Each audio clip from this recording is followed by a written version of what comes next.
morning. I'm going to talk about compost today. Now, I'm in the process of going no dig. I kind of had to dig this plot, although it's looking absolutely wonderful now. When I took it over a bit less than 2 years ago, it was literally knee-high couch grass.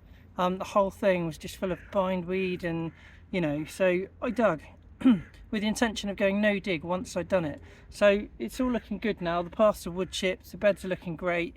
And I'm going to talk about compost because compost is the most important thing you can do for your plot, for your garden, for your soil, particularly in a no-dig fashion.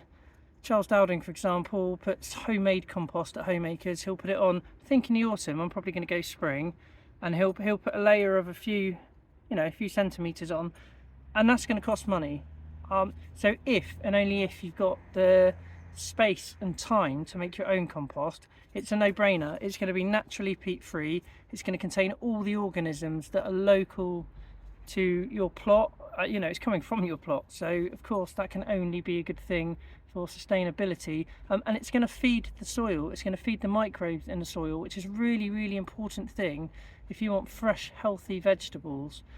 So I'm going to just talk you through the process of making compost, a few of the different things you can put in compost, show you turning my compost bays. I've got 3 compost bays, you can see behind me. It's the first one. I've got 2 more here. I've just covered 2 of them up, turned them and covered them up, and hopefully they're nice and full now. They've got a mixture of fresh horse poo, which is really good to get heat in a pile and get it going really quickly, mixed with straw. Straws are really good things. So if you can get hold of those 2 things together, the heat just shoots up to 55 degrees and it's killed all the weed seeds within your pile. So that's a real positive. And I've also added a lot of the green stuff because at this time of year there's so many greens. I've trimmed all my pumpkins back, I've harvested rhubarb, so I've got all those leaves, all that kind of stuff. That also drives the heat. In fact, in the summer there's an abundance of green, and in the winter there's an abundance of brown. You've got to have a mix of the 2.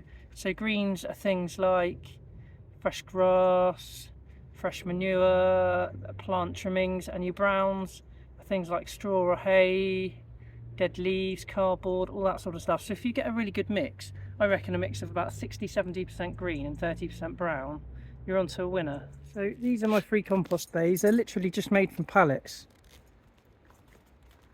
There's a pallet on either side, one at the back, and I've literally just attached those with cable ties. There's no nails, no drilling, no screws, and I've done the same along.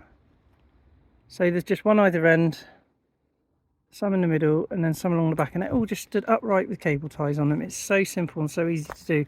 I've just covered this pile now and this pile, and they're going to be spread onto my beds in springtime. And this is my new one, so hopefully that will be full by the end of the summer.